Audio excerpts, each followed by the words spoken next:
Welcome to this session of our Kung Fu training, and this module is about stances. Yep, nobody likes doing stances. Why therefore do we do them? Well, there are two very important reasons. One is mental, the other is physical. Mental? Well, I suppose you could say you have to be mental to do them, but there's a very, very important mental aspect to training in stances. When we adopt our stances, and I'm sure you'll relate to this, you will start to feel pain in the legs. So if we adopt the front stance, for example, you'll find that after a very short while, you start to get the pain here. Your rear leg may start to shake, the front leg may start to shake, and if it doesn't, go lower and it will. What's that doing for you? Your immediate reaction, your mind is saying to you, your brain is saying, don't be silly, stop it, relieve the pressure on your legs, and you stand up. And the minute you do that, the pain goes. The discipline of your mind comes where that pain is there, and you say, your brain says to your muscles, stay there. Hold that position. And you can practice this by saying, oh yeah, now I've reached that point, I can feel that burn, and I'm starting to get uncomfortable. Then count to 5 slowly. So where you would normally have gone, oh yes, that's relieved it. What you're going to do is going to say, oh, I really want to stand up now. 5, 4, 3, 2, 1, and then relax. You've already started the mental process of training your mind to be something which you control. You control your body. It's your body. So your mind has to control it. If you are unfortunate enough to ever be attacked and someone comes at you, you may well get hit. You may get hurt. If that happens, you've got to be able to control your mind to say, pain, push it down and carry on. And that form of mental training starts very easily by you doing your stance work. The other aspect of it is that by doing this, your legs are going to become strong. They will be very, very strong. Why do you want strong legs? Well, if you want to kick something, there's your answer. If I'm going to do my kick, I need the good strength of my supporting leg. If I haven't got that, it's what we call shallow or empty legs. And you'll be off balance, you'll have no rooting to the ground to deliver your attack. When you hit something, if I want to hit something and I'm light on my feet like this, when I hit something, I may hurt them, I may cause them to go back, but I'm also going to be pushed back when I make contact with them. So what we need to be able to do is to have the strength of legs that when we hit something, our force goes into them, goes through them, and we stay in position. So let's look at some of these basic stances. The first thing you have to understand is the practice of a stance, we practice in classical format. You're never going to use classical format if you're attacked. You're probably never ever going to use it when you spar in class. It's about developing your mind and developing your legs. It's a training platform. Front stance, let's start with that. The lines which I've placed on the ground are giving me the width of my shoulders. So in our style, we use this as a guide for how wide we want the stance to be. The next question is, well, how long do we want it to be? And so as a guide, we're looking at something like 1.5 to 2 times your shoulder width in front of you. I'm going to move my left leg out in front along this line so you can see that here I've positioned myself, I have the width, and I've given myself that length. My front foot is facing forward, and my back foot ideally wants to be facing forward as well. When you do that, you will feel the back of your leg is really very tight, and when you move your foot directly facing forward, you'll feel a tremendous stretch. Be careful. If you are new, you need to build into this position so that you don't damage the hamstring at the rear of your ankle. We don't want to cause injury, we want to improve your ability to hold positions. Therefore, when you start, that rear leg may be out to the side. The foot may be out to the side. How far do we bend the front knee? Well, if you are super duper good, you may find that you bend it more and you get really low with your stance. So that here, this is vertical. It's sufficient, however, as I look down, but I see my knee, but I don't see my toes.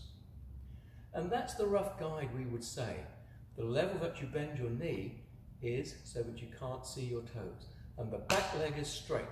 So, how did we used to test this? My dear old teacher used to stand on here when we were in the front stance, and he would stand on our back leg to test that we were locked in place. I'm not suggesting that you should do that, and particularly if you're junior students, never do that, please. We don't want injuries, we're looking at safe practice. So here we have our two component parts. Firstly, the width. Approximately my shoulder width.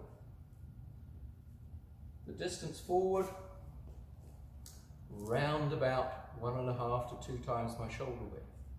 We'll look at stepping in a moment, but here we have the basic components. Back leg locked straight, front knee pushed forward. My hips are therefore forward. In other styles, the stance is frequently with the hips angled. This gives you longer reach with the front hand, a shorter reach with the rear hand. Our version gives us dual reach with both hands. When we're stepping forward, we want to take into consideration the following factors. Your perception of my movement. If I'm down here in a stance, or just sparring because I want to be crouched low, the first thing you will detect in my movement is that I get bigger.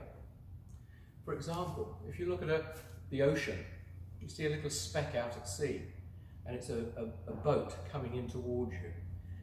Look at that again in half an hour's time, and of course that speck will be a lot bigger.